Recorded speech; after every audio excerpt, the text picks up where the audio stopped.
everyone, Scout and I here. It's time for another read aloud. We are going to read Scribble Stones to you, and Scribble Stones is written and illustrated by Diane Alber. This story is about one very happy stone. He was gray and round and rarely alone. He lived with the others all stacked in a pile and waited calmly with a large, friendly smile. Each stone had a purpose.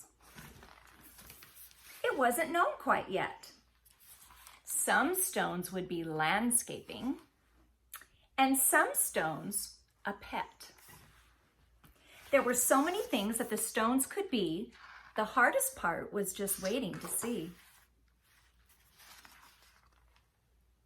Here's all those stones, waiting, what's my purpose? Stone knew that his purpose would brighten someone's day. He just wasn't sure how or in what kind of way. He imagined the things that he might soon become as he watched all the stones get picked one by one. But his happy face slowly turned to a frown as he watched the tall pile start to dwindle on down.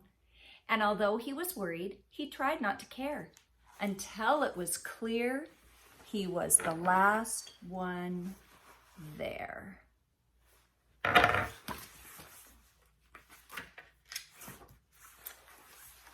Then it finally happened.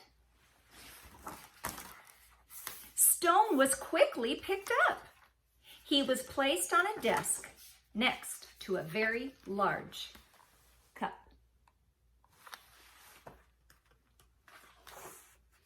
As Stone looked around, he thought, this is great. But soon he discovered he was only a dull paperweight. I'm supposed to bring happiness, not hold paper still. There must be a mistake. This just can't be my skill. Then all of a sudden, Scout's not as interested. Come over here, Scout. Come here. Don't you want to hear the story? Come here, the kids want to see you. Then all of a sudden, a splatter flew high, and then some bright scribbles came wiggling by. They were headed right toward the short paper stack, and they filled up the paper on the front and the back. They were all making art. It was happening so fast. Some feared that the paper would simply not last.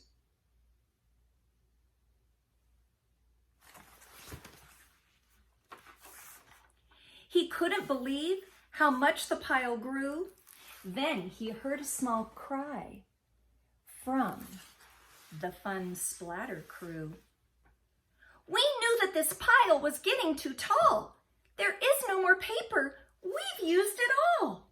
The scribbles all cried. Now they saw it too.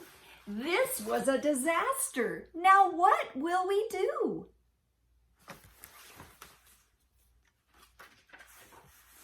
Stone didn't want the scribbles to cry, so he thought of something that they could all try. He slowly rolled down the very large pile and said, I know how to make you all smile. I know I'm not paper, but I like art too. Do you think you could spare some red, yellow, and blue? They loved the idea and could not wait to start. Scribble began making a happiness heart. Splatter then painted some pale baby blue. Another scribble added a sunny gold hue. It didn't take long before more students showed up, and soon the line grew behind the large red cup.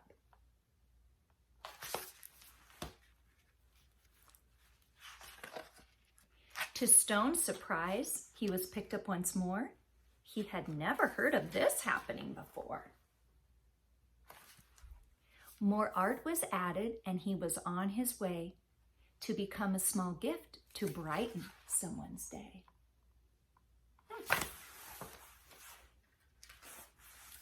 Nearby, another stone's journey had begun. He was spreading such happiness and having great fun. Every time he traveled, someone added their part, sometimes just a scribble, and sometimes fancy art.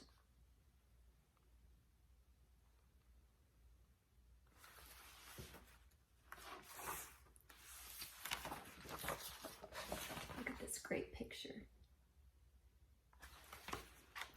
With each new layer, there was a story to share, and soon scribble stones were seen everywhere. They traveled the planet. It was quite an event, bringing happiness and fun wherever they went, all over the world.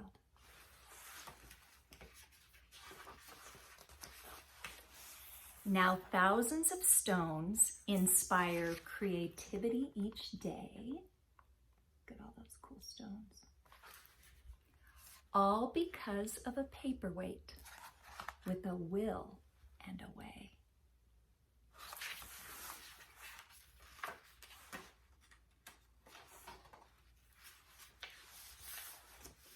And in the back, there is some inspiration for you. Scribble Stones Art Project. The author recommends that you find a stone, add some art, a scribble, a splatter, or maybe a happiness heart. Give it away and let someone know that the scribble stone makes happiness grow. It's very simple and easy to do. Just add some more art and give it away too.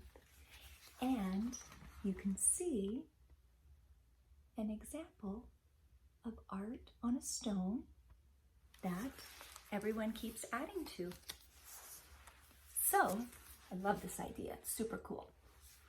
There's a lot of people out there that probably want to go collect a stone and decorate it. And think of all the ways that you can decorate a stone. You could use markers. You could use paint if you have paint at home. Acrylic paints work better than watercolor. They'll be a little bit darker. You think about ways that you could decorate your stone. If you have glue, you might glue on some gems or something that you have at home. If you have some wiggle eyes, you could pop those on there.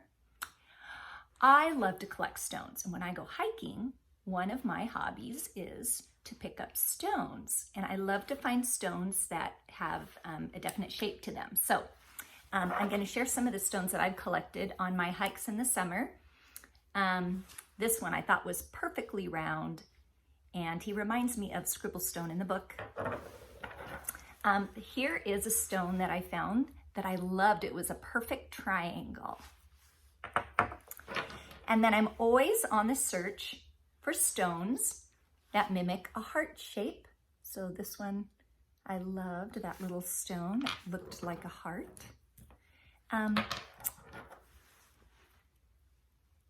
This stone reminds me of the shape of Montana, the state where my family is and where I call home.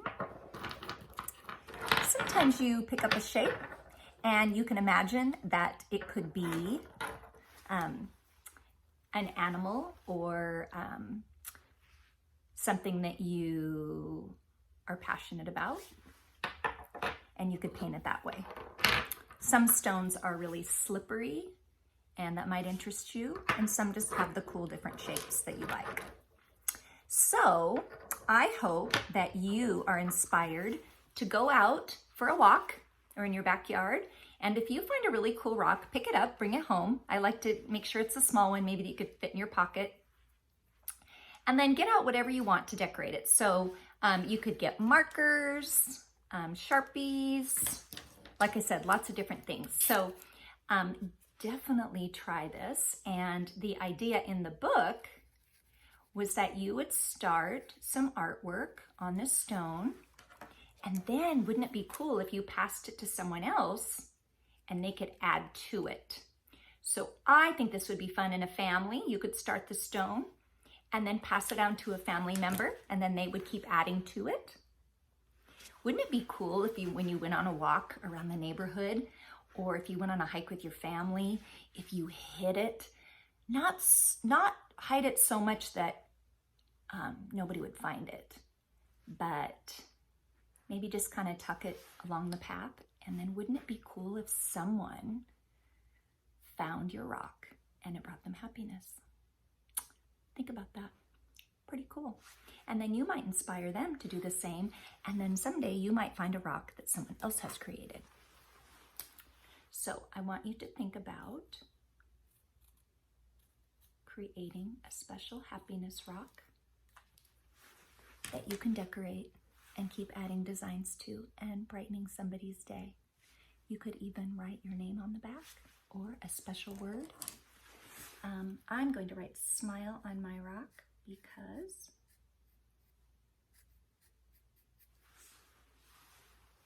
that might bring happiness to someone. All right, go find all the rocks. Do it. Fun. Okay, Scout, come say goodbye. Scouty's kind of pouty today. She's not really into it. Come on, Scout, come say goodbye. Say bye. All right, until next time.